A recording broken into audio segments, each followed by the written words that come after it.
Hi, my name's Mike, and this is a quick introduction to countersteering for cyclists.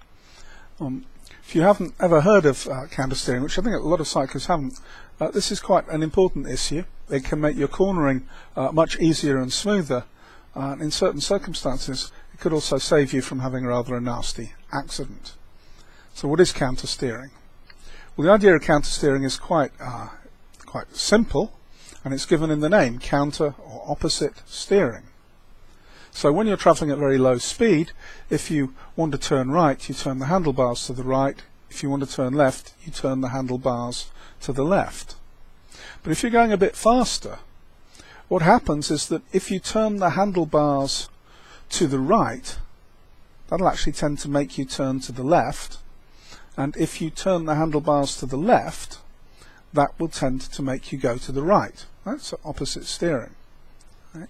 So this is quite a normal and natural thing, but most of us don't know it noticing it happening, and most of us don't really understand it. The reason we don't notice it is quite simple. When you're cycling along at very low speed, you turn the handlebars. But what most of us learn quite naturally and spontaneously is that once you're pedaling and you're balanced on the bike and feeling reasonably comfortable, then you don't need to steer by turning the handlebars. You can steer by leaning the bike, and you basically let the bike sort out where the handlebars goes, and you just learn to relax your hands and just let them follow the handlebars. And because the movements involved are generally very small, you don't turn the handlebars very far once you're going at any speed, we don't really notice what's going on, right? But there are examples where you can see countersteering in operation in a very clear way. So if you watch a speedway, motorcyclists going around a speedway, there you'll see quite dramatic countersteering as they go around the course. Right? So we learn to do it, but we learn to do it in a sort of unthinking way, right? Just by letting the handlebars sort themselves out as we lean into a bend. Right? So under normal circumstances, that isn't really a problem. Right? You do it quite spontaneously. But the time that you can run into a problem is when you have to steer sharply in order to avoid an accident. Right? Because what can happen then, if you haven't understood countersteering, is that, say you need to turn to the right to avoid running into a car or something, you lean to the right, but because you want to turn as quickly as you can, you also try and turn the handlebars to the right to make you go sharper. But what actually happens is that turning the handlebars has the opposite effect of what you think it's going to have, and it counters the lean, and so the two things cancel out, and you just end up carrying on in a straight line. And of course, if that straight line is heading into a car or something and there isn't any time for you to brake, then if you don't understand what the problem is, you're likely to react by leaning more and turning the handlebars more sharply, and the effect may well be that you simply plough into whatever it is that you're trying to avoid. So understanding countersteering can be really important. It can potentially save your life. But even in less extreme situations, right, if you really understand and have a feel for countersteering, you'll find that going around bends, you just don't need to lean as far. Because a big part of what you're doing when you lean is you're naturally producing this sort of countersteering effect. And when you learn to produce it deliberately instead of as a product of the leaning, you'll find you don't have to lean as much to go around the bends. You're being more upright, you're more comfortable, there's less chance of the wheel slipping out from under you, you can go around the bends faster, and you just generally feel better about your cornering.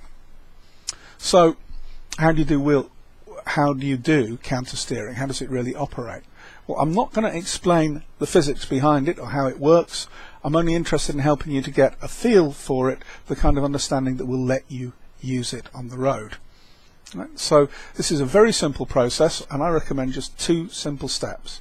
So the first one is that one day when you're riding down the road, find a nice clear stretch of road, straight, with no cars about, so that you can play around, and then all you need to do is to start pedaling in a reasonable speed.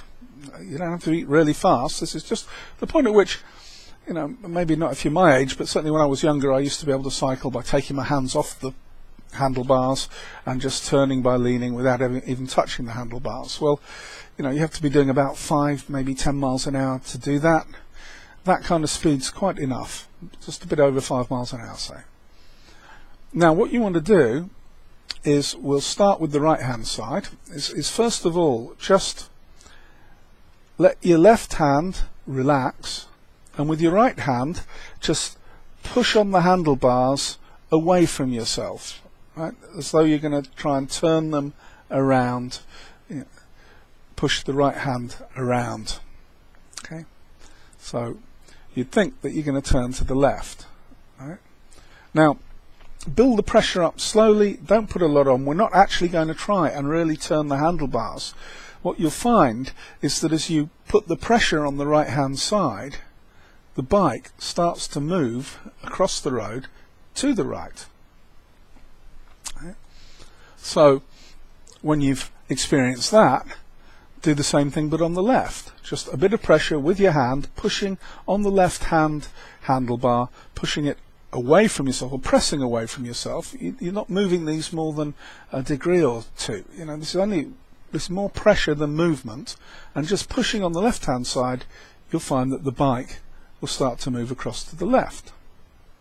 So play with that for a little while, and when you're confident and you've got a feel for how putting the pressure on the handlebars makes the bike move, you move on to the next step, which is to apply this when going around corners.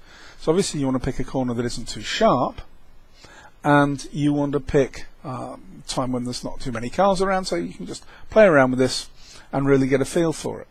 So as you're going around the corner, and obviously if you come into a right hand bend, what you're going to do is put less emphasis on leaning and more onto applying a bit of pressure on the right hand handlebar.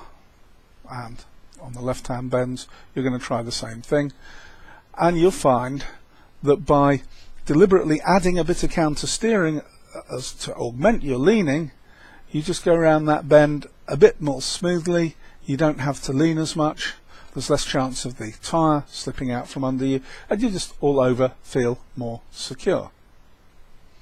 And there's a third exercise that you can try, just to make sure that you really understand how the whole thing works, and that is, having tried counter steering as you go around the bends, you could try doing the opposite and turning the handlebars in the way that you might intuitively think you need to help you go around the bend, and seeing how that actually retards you from turning. But if you do decide to experiment with that, don't use any sharp movements, don't do big turns, because you could come a cropper if you do that. But just, you know, get a feel for it on a wide bend where there's no cars around. And then hopefully, should you ever find yourself in a situation where you have to turn sharply to avoid running into something when you can't brake in time, maybe going down a hill at speed, you will know and understand intuitively that what you've got to do is lean to the side you want to go and push on the handlebars on that side as well, not turn them in the way that you maybe once thought you would have had to do. So that's really all there is that you need to understand about counter steering to make it work for you.